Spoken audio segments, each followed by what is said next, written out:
Cinema ரகசியம் நேயர்களுக்கு வணக்கம். திரைப்பட உலகில் இயக்குனர் சிகரம் கே. பாலச்சந்தர் மற்றும் கவியரசு கண்ணதாசன் கூட்டணி ஒரு மேஜிக்.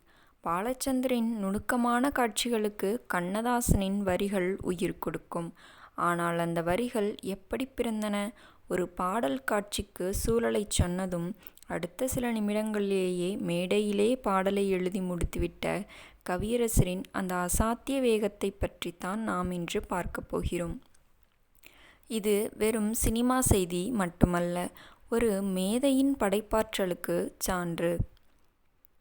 ஒரே பெண், 3 ஆண்கள் நிற்கும் ஒரு கற்பனை சித்திரம் அல்லது பழைய படப்பிடிப்பு தளத்தின் புகைப்படங்கள். ஒருமுறை கே. பாலச்சந்தர் ஒரு படத்திற்காக ஒரு சிக்கலான காட்சியை வடிவமைத்தார். அந்த சூழல் என்னவென்றால், ஒரு பெண்ணை 3 ஆண்கள் காதலிக்கிறார்கள். அந்த மூவருக்கும் அந்த பெண்ணின் மீது வெவ்வேறு பார்வை இருக்கிறது. ஒருவன் அவளது அழகை காதலிக்கிறான், ஒருவன் அவளது அறிவை போற்றுகிறான், இன்னொருவன் அவளது குணத்திற்கு அவளை தன் வாழ்க்கை துணையாக தேடுகிறான் என்ற 3 மனிதர்களின் மன ஓட்டத்தை ஒரே பாடலுக்குள் கொண்டு வர வேண்டும். அதுவும் அந்த பெண்ணின் உணர்வுகளுக்கு அந்த பாடலில் வெளிப்பட வேண்டும். இது சாதாரண விஷயமல்ல. ஒரு பாடலாசிரியர் பல நாட்கள் யோசித்து எழுத வேண்டிய சூழல். கே. பாலச்சந்தர் இந்த பாடலை பற்றிய சூழலை கண்ணதாசனிடம் விளக்குகிறார்.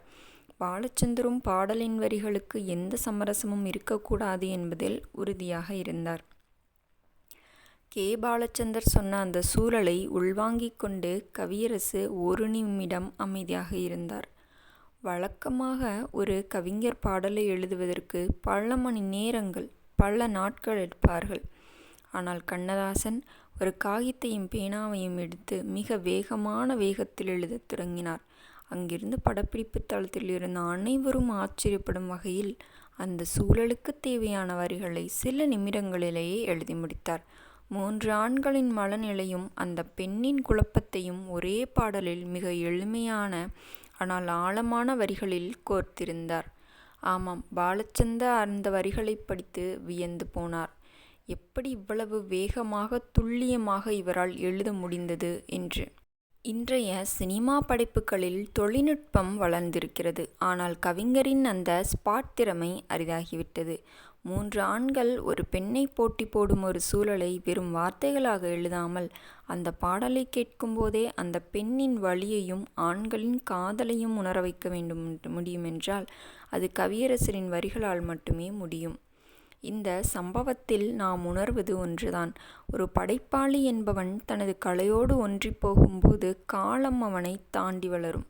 கே. பாலச்சந்தர் மற்றும் கண்ணதாசன் கூட்டணி தமிழ் திரையுலகிற்கு சொல்லிக் கொடுத்த பாடம் இதுதான். அதற்கு காரணம், ஒவ்வொரு நொடியையும் கவிதையாகவே வாழ்ந்தால்தான் இது சாத்தியம். இந்த வீடியோ உங்களுக்கு பிடித்திருந்தால் மறக்காமல் லைக் செய்யுங்கள். கண்ணதாசனின் பாடல்களில் எந்த பாடல் உங்களுக்கு மிகவும் பிடித்தமான பாடல் என்பதை மறக்காமல் கமெண்டில் பதிவிடுங்கள். நாளைக்கு வேறொரு சுவாரஸ்யமான தகவல்களுடன் உங்களை சந்திக்கிறேன். நன்றி, வணக்கம்.